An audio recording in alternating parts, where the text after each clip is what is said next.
YSR Congress party senior నాయకుడు party జిల్లా joint secretary Ellamati Sudhakar YSR Congress party సభ్యత్వానికి పదవికి రాజీనామా చేశారు. వేమూరులో విలేకరుల సమావేశంలో మాట్లాడుతూ వైఎస్ఆర్ కాంగ్రెస్ పార్టీ ఆవిర్భావం నుంచి పార్టీ కోసం ఎంతో కష్టపడి పనిచేసిన పార్టీలో తనకు సరైన గుర్తింపు లేకుండా పోయిందని తెలియజేశారు. కాంగ్రెస్ పార్టీ ద్వారా రాజకీయాలకు ప్రవేశించి వైఎస్ రాజశేఖర రెడ్డి మరణం అనంతరం జగన్మోహన్ రెడ్డి స్థాపించిన వైఎస్ఆర్ కాంగ్రెస్ పార్టీలోకి రావడం జరిగిందని తెలిపారు. పార్టీలో కష్టపడి పనిచేసే నాయకులకు గుర్తింపు లేకుండా పోయిందని అన్నారు.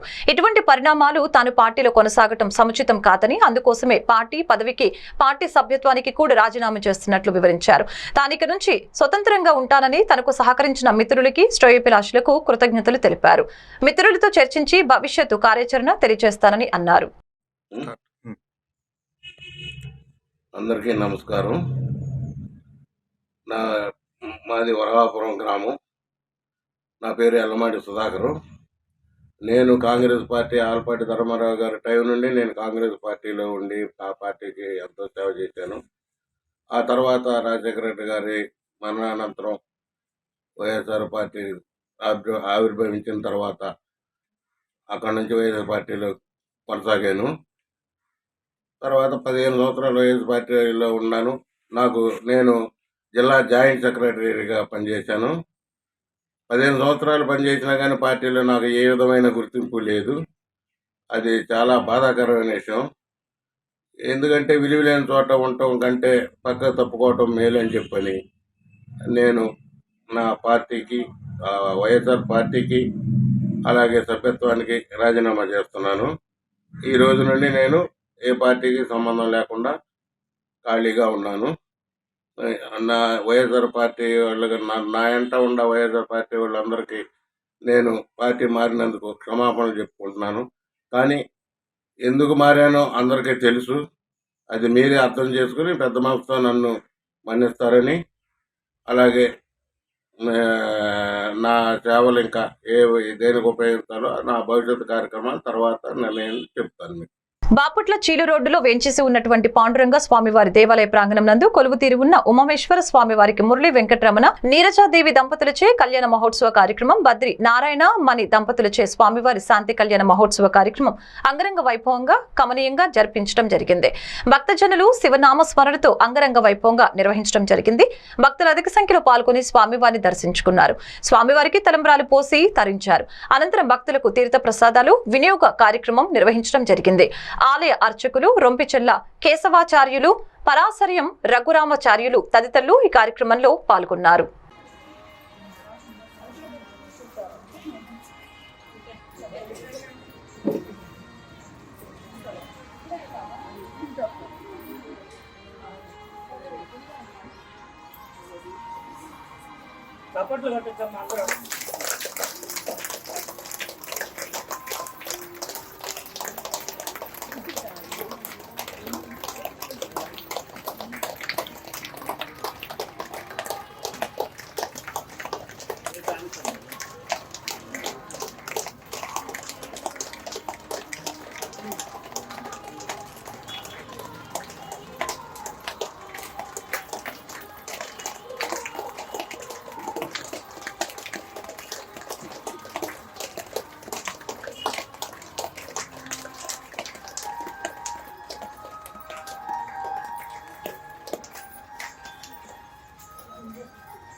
जय मन गोविंदा।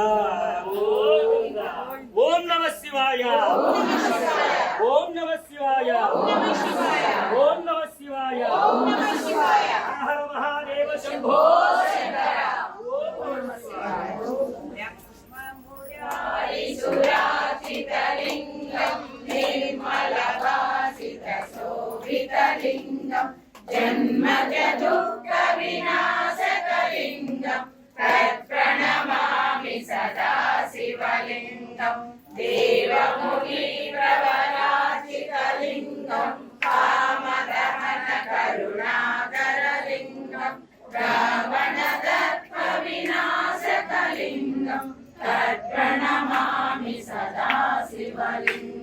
బాపట్ల జిల్లా చీరాలలో కాంగ్రెస్ పార్టీ నాయకులు విలేకరుల సమావేశం ఏర్పాటు చేశారు. ఈ సందర్భంగా నీలం శామ్యూల్ మోజియస్ మాట్లాడుతూ ముఖ్యమంత్రి వైఎస్ జగన్మోహన్ రెడ్డి నిన్న నిర్వహించిన సిద్ధం సభలో కాంగ్రెస్ పార్టీకి నోటా కంటే తక్కువ ఓట్లు వచ్చాయని, రాష్ట్రాన్ని విభజించే సమయంలో ప్రత్యేక హోదా ఇస్తామని ఇవ్వకపోవడం వలన కాంగ్రెస్ పార్టీ ఓటమి పాలైందని తెలిపారు. ఎన్నో పథకాలు అమలు చేసిన పార్టీ కూడా కాంగ్రెస్ పార్టీనే. వైఎస్ రాజశేఖర రెడ్డి కూడా ఆ పార్టీలో ముఖ్యమంత్రిగా గెలిచారు. మీరు అధికారంలోకి వచ్చే సమయంలో ప్రతి సంవత్సరం జాబ్ క్యాలెండర్ ఇస్తామని చెప్పారు. అదేవిధంగా మద్యం నిషేధం చేస్తామని హామీ ఇచ్చారు, చేశారా అని ప్రశ్నించారు. ఈ కార్యక్రమంలో పిసిసి సభ్యులు సయ్యద్ అలీం బాబు, కర్రెద్దుల సురేష్ తదితరులు పాల్గొన్నారు. రాష్ట్రాన్ని మన కేంద్ర ప్రభుత్వం అనేక రాష్ట్రాలు విభజన చేయడం జరిగింది. అక్కడున్న పరిస్థితులు బట్టి, సామాజిక, రాజకీయ, ఆర్థిక, భౌగోళిక పరిస్థితులను బట్టి ఖచ్చితంగా విభజన చేసే అవసరం ఉంటే చేస్తాను. ఆ విధంగా జరిగింది తప్ప దీనికి ప్రత్యేకంగా అన్యాయం చేయాలన్న ఉద్దేశంతో కాంగ్రెస్ పార్టీ చేసింది మీకు మనవి చేస్తున్నాను. 2 నోటా కంటే తక్కువ వచ్చినాయి. కాబట్టి ఇక్కడ నోటా కంటే తక్కువ ఎందుకు వచ్చినాయంటే విభజన చేసినప్పుడు నష్టాలు జరిగినాయి కాబట్టి స్పెషల్ కేటగిరీ స్టేటస్ కానీ, తర్వాత కొన్ని ఇవ్వాల్సిన కేంద్ర ప్రభుత్వం ఇవ్వాల్సిన సంస్థలు కానీ, విద్యా సంస్థలు కానీ, అలానే పరిశ్రమలకు సంబంధించినవి కానీ, అలానే ఇంకా కేంద్ర ప్రభుత్వ ఆఫీసులు కానీ ఇవ్వలేదు కాబట్టి అవి ప్రజల్లోకి బాగా నాటుకొని ప్రజలు కొంత శిక్షించిన మాట వాస్తవం. కాబట్టి మా ఓట్లంతా కూడా అంటే కాంగ్రెస్ పార్టీకి సాంప్రదాయంగా ఉన్న ఓట్లంతా కూడా వైఎస్ఆర్ కాంగ్రెస్ పార్టీకి వెళ్ళింది. అసలు నువ్వు వైఎస్ఆర్ అని పెట్టుకోవచ్చు కదా, ఆయన పేరు ఎందుకు పెట్టుకుంటున్నావు? లేకపోతే కాంగ్రెస్ అని ఎందుకు పెట్టుకున్నావు? వైఎస్ఆర్ అనే ఆయన is a property of Congress party. ఆయన కాంగ్రెస్ పార్టీలో పనిచేసి కాంగ్రెస్ పార్టీకి ముఖ్యమంత్రి అయ్యాడు. కాంగ్రెస్ పార్టీ ఇచ్చిన అవకాశాలను బట్టి అనేక కార్యక్రమాలు, సంక్షేమ కార్యక్రమాలు చేయబట్టి, ఉదాహరణ రాజీవ్ ఆరోగ్యశ్రీ కానీ, లేకపోతే పీజీ యూనివర్సిటీ అన్నీ కూడా ఆనాటి కేంద్ర ప్రభుత్వం ఉన్న కాంగ్రెస్ పార్టీ మరి చేసింది. కాబట్టి అది నువ్వు జ్ఞానం చేసుకొని మీరు చేస్తున్నారే తప్ప అవన్నీ కూడా మీరు తీసుకున్నారు. కాబట్టి మళ్ళా ఈ మధ్యకాలంలో మాకు నోటా కంటే కొంచెం తక్కువ వచ్చినాయని అంటున్నావు. కాబట్టి ఇవన్నీ కూడా బదిలీ దళిత క్రైస్తవులు కానీ, ముస్లిం మైనార్టీలు కానీ, బీసీలు కానీ, ఇంకా ఇతర వర్గాలు కానీ, రెడ్డి సామాజిక కొన్ని వర్గాలు కానీ మీకు బదిలీ. మీరు గత 10 సంవత్సరాల్లో 5 సంవత్సరాలు చంద్రబాబు నాయుడు గారు కానీ, గత 5 సంవత్సరాల్లో మీరు చేసిన కార్యక్రమాలను బట్టి మరలా ఈ ప్రజలందరూ కూడా దానికంటే ఎక్కువ నష్టపోయాం, విభజన కంటే ఎక్కువ నష్టపోయామన్న ఆలోచనకు వచ్చి కాంగ్రెస్ వైపు ఆశగా చూస్తున్నారన్న సంగతి మీకు జ్ఞాపకం చేస్తున్నా. ఉదాహరణ మేము మా వల్ల అన్యాయం చేసామన్నాం. కారంచేడు గ్రామంలో పంట పొలాలకు నీరు అందక రైతన్నలు విలవిలలాడుతూ ఉన్నారు. రబీలో సాగు చేసిన మిరప, పొగాకు, మొక్కజొన్న, శనగ పంటలు నీరందక బెట్టకు వచ్చి ఎండిపోతూ ఉన్నాయి. పంటలను కాపాడుకోవటానికి రైతన్నలు ట్రాక్టర్ల ద్వారా కాలువలో ఇంజన్లు పెట్టి ట్యాంకర్లతో పంట పొలాలకు నీటి తడులు అందిస్తూ ఉన్నారు. అధిక ఉష్ణోగ్రత కారణంగా నీటి తడులు ఇచ్చిన 1-2 రోజులకే పంటలు మరల బెట్టుకొస్తూ ఉన్నాయని రైతులు వాపోతూ ఉన్నారు. పెట్టిన పెట్టుబడులు రాకపోగా నీటి తడులు ట్యాంకర్ల ద్వారా అందించడం ఆర్థికంగా చితికిపోతున్నామని రైతన్నలు వాపోతున్నారు. ఇప్పటికైనా అధికారులు స్పందించి పంట పొలాలకు సాగునీరు అందించాలంటూ రైతులు మొరపెట్టుకుంటున్నారు. ఓట్ల కోసం ప్రతి గల్లీ తిరిగే నాయకులు రైతన్నలు పడుతున్న కష్టాలు కనిపించడం లేదా అని నిలదీస్తున్నారు.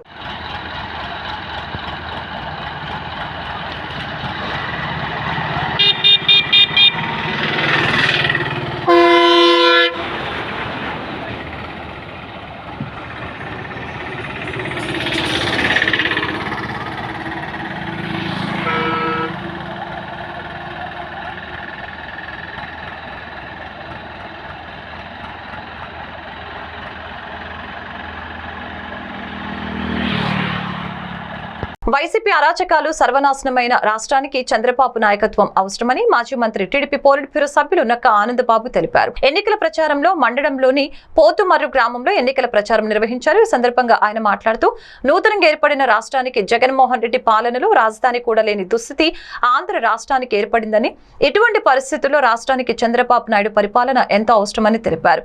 ప్రజలు ఒక్కసారి ఆలోచన చేసి తెలుగుదేశం జనసేన ఉమ్మడి ప్రభుత్వ ఏర్పాటుకు సహకరించాలని విజ్ఞప్తి చేశారు. ఈ సందర్భంగా గ్రామంలో పార్టీ కార్యాలయాన్ని ప్రారంభించారు. అనంతరం ఇంటింటికి వెళ్లి ఎన్నికల ప్రచారం నిర్వహించారు. ఈ కార్యక్రమంలో జనసేన పార్టీ సమన్వయకర్త ఉషా, రాజేష్, సోమరౌతు, అనురాధ, తెలుగుదేశం పార్టీ నాయకులు జొన్నలగడ్డ విజయబాబు, అమ్మిశెట్టి కిషోర్, వేమూరి మురళీకృష్ణ, దుప్పలపూడి సుధాకర్, గోసే రవి, కూచిపూడి రవికాంత్, నాగేశ్వరం, ఈపూరి రమేష్ తదితరులు పాల్గొన్నారు.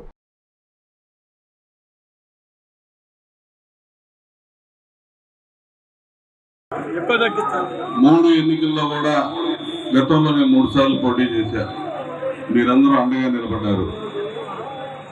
ఇప్పుడు 4వసారి మీ ముందుకు మళ్ళా చంద్రబాబు నాయుడు గారి ఆశీస్సులతో, పవన్ కళ్యాణ్ గారి అన్నదండలతో సైకిల్ గుర్తు మీద మళ్ళా పోటీ చేయబోతా ఉన్నా. మీకు తెలుసు, గతంలో 2 సార్లు ఎమ్మెల్యేగా మంత్రిగా పనిచేసినప్పుడు మీరు నా పట్ల చూపించిన ప్రేమాభిమానాలు, అదేవిధంగా నేను కూడా ఈ గ్రామం ఏ విధంగా వెనకబడి ఉండేదో మీకు తెలుసు, నాకు తెలుసు. నాకు ఉన్నటువంటి అవకాశాలతో గ్రామం అంతా కూడా సిమెంట్ రోడ్ల నిర్మాణం కానీ, ఇతరత్ర వ్యక్తిగత సహకారాన్ని అందించడంలో కానీ మీకు ఎప్పుడు కూడా ఎంతో కొంత అండగా ఉన్నాననే సంతృప్తి నాకుంది. రాబోయే రోజుల్లో కూడా అంతకంటే ఎక్కువగా మీ అవసరాలు తీర్చడానికి, మిగిలిపోయిన ఈ 5 ఏళ్ళు వెనకబడిపోయినటువంటి అభివృద్ధిని మళ్ళా కొనసాగించడానికి మరొకసారి అవకాశం నాకు ఇమ్మని చెప్పి మనం కోరుతా ఉన్నాం. 5 సంవత్సరాలు రాష్ట్రం సర్వనాశనం అయిపోయింది. జగన్మోహన్ రెడ్డి నాయకత్వంలో ఈ రాష్ట్రం ఒక నేరస్తుడికి ప్రజలు అధికారం అప్పచెప్పారు.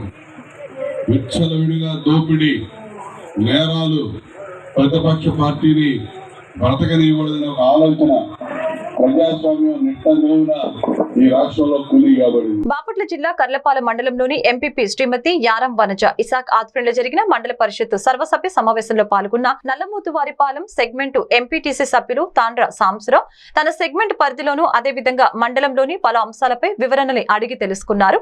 ప్రతి అధికారి మండల ప్రజల హితం కోసం పాటుపడాలని కోరారు. ముఖ్యంగా ఎంపీటీసీ తాండ్ర మాట్లాడుతూ మండల పరిషత్ పాలక మండలి ఏర్పడి 2.5 సంవత్సరాలు గడుస్తున్నప్పటికీ ఎంపీటీసీలకు ఎలాంటి నిధులు ఇవ్వకుండా వారి వారి గ్రామాలలో ఎంపీటీసీలను అసమర్థులుగా చిత్రీకరించే ప్రయత్నం జరుగుతుందని దుయ్యపట్టారు. తన సెగ్మెంట్ లోని ప్రజలతో పాటు మండలంలోని వైసీపీకి ఓటు వేసిన మెజారిటీ గ్రామాల ప్రజలకు మండల పరిషత్ నిధులు ఇవ్వకపోవటం మాత్రం బాధాకరమని తెలియజేశారు. సమావేశంలో కర్లపాలెం ఎండీఓ, ఎంపీటీసీలు, సర్పంచ్లు, పలు శాఖల అధికారులు పాల్గొన్నారు. చాలా మీటింగులు జరిగాయి. చాలా సమస్యలు మేము లేవనెత్తాం. గతంలో కూడా మండల పరిషత్ మీటింగ్ అంటే ఏదో ఒక అల్లాటపాగా అంటే ఇప్పుడు మీరే చదివారు, చాలా డిపార్ట్మెంట్లు రాలేదు. డ్రైనేజ్ డిపార్ట్మెంటు, ఫారెస్ట్ డిపార్ట్మెంటు కొన్ని అడగాల్సిన సమస్యలు ఉన్నాయి. మాకు కూడా అంత పెద్ద విశాఖ తుఫాన్లో కూడా డ్రైనేజ్ డిపార్ట్మెంట్ రాలేదు ఇక్కడికి. అంటే ఊరిగా మండల పరిషత్ అనేది ఏదో తూతూ మంత్రంగా జరిపిస్తున్నట్టే మేము అనుకుంటున్నాం. ఎందుకంటే వన్స్ మీరు ఏదైనా తీసుకోవాలి, గౌరవించాలని చెప్పి ఏదో అది కానీ ఏదన్నా కానీ ఎలక్షన్స్ అంటే కానీ మా ఎంపీపీ గారిని దగ్గర తీయడం చాలా సంతోషం. వారికి సర్వ హక్కులు ఇవ్వాలని చెప్పి నేను కోరుకుంటున్నాను సార్. ఇంకొకటి నచ్చిన వాళ్ళకి నిధులు ఇవ్వడం, దీన్ని తీవ్రంగా ఖండిస్తున్నా సార్. ఏ విధంగా నిరసన జరపాలి నాకు తెలియట్లేదు సార్. మా గ్రామాల ప్రజలకి నిధులు ఇవ్వకపోవడానికి కారణం ఏంటి? ఓట్లు లేదా మా గ్రామాల ప్రజలు వేసారు, కానీ మా గ్రామ ప్రజలకు తీవ్ర అన్యాయం జరుగుతుంది. కాబట్టి ఏం చెప్పాలో అతనికి అందుకని చెప్పి ఒక నిమిషాన్ని కుర్చీ మీద నిరసన తెలియజేస్తాం. ఖచ్చితంగా మా గ్రామ ప్రజలకు నిధులు ఇవ్వాలని చెప్పి ఎందుకంటే నాకేం తెలియట్లేదు. మా గ్రామ ప్రజలకు న్యాయం చేయమని చెప్పి ఎంపీపీ గారికి, ఎండిఓ గారికి ఈ సందర్భంగా విన్నవించుకుంటున్నాను సార్. దయచేసి మా గ్రామ ప్రజలకు నిధులు ఊరూరా జన విజ్ఞానం, ఊరూరా ప్రజాస్వామ్య చైతన్యం వివిధ ప్రాంతాలలో నిర్వహించాలని జన విజ్ఞాన వేదిక రాష్ట్ర నాయకులు కోట వెంకటేశ్వర రెడ్డి విజ్ఞప్తి చేశారు. ఈ సందర్భంగా పెదనందిపాడులోని లావువారి చెరువు వద్ద కరపత్రాలను ఆవిష్కరించారు. ఈ కార్యక్రమానికి ముఖ్య అతిథిగా పాల్గొన్న వెంకటేశ్వర రెడ్డి మాట్లాడుతూ భారత రాజ్యాంగ మౌలిక లక్ష్యాలు ప్రజాస్వామ్య, లౌకిక విధానం, సమ సమాజం స్థాపనకి అందరూ కృషి చేయాల్సిన అవసరం ఉందని తెలిపారు. నేటి ప్రజాస్వామ్యానికి పంచ ప్రమాదాలైన ధనం, కులం, మతం, మద్యం, నేరస్థ రాజకీయాలు ప్రభావితం చేస్తున్నాయని కోట తెలిపారు. ప్రజలందరూ ఓటు హక్కును వినియోగించుకొని మంచి ప్రభుత్వాలను ఎన్నుకోవాలని, పంచ ప్రమాదాల నుంచి ప్రజాస్వామ్యాన్ని కాపాడుకొని భారత రాజ్యాంగ లక్ష్యాలను రక్షించుకోవాలని తెలిపారు. ఈ కార్యక్రమంలో ఘంటసాల చైతన్య, వేదిక కన్వీనర్ జూపూడి కోటేశ్వరరావు, అభ్యుదయ భావాల వేదిక ఈ శివయ్య, లావు రాజశేఖర్, నరిశెట్టి లక్ష్మీనారాయణ, సతీష్, డి మోహన్ రావు తదితరులు పాల్గొన్నారు. మరి త్వరలో పెద్దలపాడు పెద్దల యొక్క సహకారంతో సెంటర్లో కూడా ఘంటసాల విగ్రహం ఒకటి ఏర్పాటు చేయాలని చెప్పని కూడా కోరుకుంటున్నాం. కోటేశ్వరరావు గారి ఎన్టీఆర్ కూడా ఊరూరా జన విజ్ఞానం అభ్యుదయ చైతన్యం అనేటువంటి కార్యక్రమాల్లో భాగంగా ఈ రోజున పెద్దలపాడు సెంటర్లో పెద్దలతో కలిసి ఈ ఎన్నికలు ప్రజాస్వామ్యం ఓటర్ అనేటువంటి అంశం మీద అవగాహన కార్యక్రమం పెట్టి తద్వారా రాబోయేటువంటి ఎలక్షన్లో ప్రజలందరూ ఓటు హక్కును వినియోగించుకోవాలనేటువంటిది మొదటి మాట. రెండవది ప్రజాస్వామ్యానికి పంచ ప్రమాదాలు: 1 ధనం, 2 కులం, 3 మతం, 4 మద్యం, 5 నేరస్థ రాజకీయాలు. ఈ 5 పంచ ప్రమాదాలుగా తయారైనటువంటి నేపథ్యంలో ప్రజల్లో మరి అందరికీ తెలుసు, ఇప్పుడే మన వాళ్ళు ఆలోచన వచ్చింది, డబ్బులు ఇస్తే తీసుకోవాలని. ఓమని తీసుకోమని కూడా చెప్పడం మన ధర్మం పద్ధతి కాదు, సంస్థ మా పద్ధతి కాదు, అది వ్యక్తిగతమైనటువంటి. కాబట్టి ప్రజలు ముందు అసలు ప్రజాస్వామ్యం అనేటువంటిది ఎక్కడి నుంచి వచ్చింది, మన 100 ఏళ్ల భారతదేశ స్వాతంత్రం, గాంధీ, నెహ్రూ ఇటువంటి వాళ్ళ దగ్గర నుంచి మొదలు పెట్టుకొని అంబేద్కర్ రాజ్యాంగం వరకు వచ్చింది. మొదటి జాతి నిర్మాణం, సమగ్రత, సామరస్యత, శాంతి పెంపొందించడంలో మహిళలు కీలక పాత్ర పోషిస్తున్నారని వైద్యాధికారిని సిరి చందన తెలిపారు. పల్నాడు జిల్లా క్రోసూరు మండలం దొడ్లేరు ఏపీజీఏ ఆధ్వర్యంలో అంతర్జాతీయ మహిళా దినోత్సవ వేడుకలు శనివారం ఘనంగా జరిగాయి. ఈ సందర్భంగా ఆమె మాట్లాడుతూ మహిళ ఒక అమ్మగా జన్మిస్తుందని, భార్యగా బాధ్యతల్ని మోస్తుందని, ఒక అక్కగా కష్టాల్లో తోడు నిలుస్తుందని, కూతురిగా ప్రేమను పొందుతుందని, ఇలా ఎన్నో రకాలుగా మహిళలు ఏదో ఒక చోట తన కర్తవ్యాన్ని నిర్వర్తిస్తూనే ఉంటారని తెలిపారు. మహిళలందరికీ అంతర్జాతీయ మహిళా దినోత్సవ శుభాకాంక్షలు తెలిపారు. ఈ సందర్భంగా ఆంధ్రప్రదేశ్ ప్రభుత్వ ఉద్యోగుల సంఘం క్రోసూరు యూనిట్ అధ్యక్షులు సికా శాంసన్ మాట్లాడుతూ మహిళలు అన్ని రంగాల్లో పురోగతి సాధిస్తూ స్వయం సమృద్ధి సాధించి సమాజం అభివృద్ధి చెందుతుందని, మహిళా సాధికారతే జాతి సాధికారత అని అన్నారు. కుటుంబానికి, సమాజానికి, దేశాభివృద్ధికి మహిళల సేవ, త్యాగం, కృషి అభినందనీయమని అన్నారు. మహిళా ఉద్యోగుల కోసం కార్యాలయాల్లో ప్రత్యేకంగా టాయిలెట్స్ ఏర్పాటు చేయాలని తెలిపారు. చంటి బిడ్డల్ని సంరక్షించుకునేందుకు ప్రత్యేక కేంద్రాలు కార్యాలయాల్లో ఏర్పాటు చేయాలని తెలిపారు. క్రీడా పోటీల్లో గెలుపొందిన నారిమణులకు వైద్యాధికారిని సిరి చందన, ఏపీజీఏ అధ్యక్షులు సికా శాంసన్ బహుమతులు అందజేశారు. మహిళలందరికీ అంతర్జాతీయ మహిళా దినోత్సవ శుభాకాంక్షలు. అంతర్జాతీయ మహిళా దినోత్సవం మార్చి 8న జరుపుకుంటారు. మహిళల సామాజిక, ఆర్థిక, సాంస్కృతిక విజయాలను గౌరవించటం కోసం ఈ యొక్క మహిళా దినోత్సవం నిర్వహిస్తారు. ఆంధ్రప్రదేశ్ ప్రభుత్వ ఉద్యోగుల సంఘం పల్నాడు జిల్లా క్రోసూరు తాలూకా యూనిట్ తరఫున మహిళా ఉద్యోగులకు ఈ యొక్క అంతర్జాతీయ మహిళా దినోత్సవ వారోత్సవాల సందర్భంగా ఈరోజు అనగా బుధవారం రోజు క్రీడా పోటీలు నిర్వహించి వారికి బహుమతులు అందజేయటం జరిగింది. బహుమతులను క్రోసూరు ప్రాథమిక వైద్యాధికారి గారు అయినటువంటి డాక్టర్ సిరిచందన గారు వారి చేతుల మీదుగా అందజేయటం జరిగినది. ముఖ్యంగా ఈ మహిళా దినోత్సవం సందర్భంగా మహిళా ఉద్యోగుల కోసం కార్యాలయాల్లో ప్రత్యేకంగా టాయిలెట్స్ మరియు చంటి బిడ్డల సంరక్షించేందుకు ప్రత్యేక కేంద్రాలు ఏర్పాటు చేయాలని. ఈ వార్తలు ఇంతటితో సమాప్తం. మరొక బులెటిన్లో మళ్ళీ కలుద్దాం. నమస్కారం.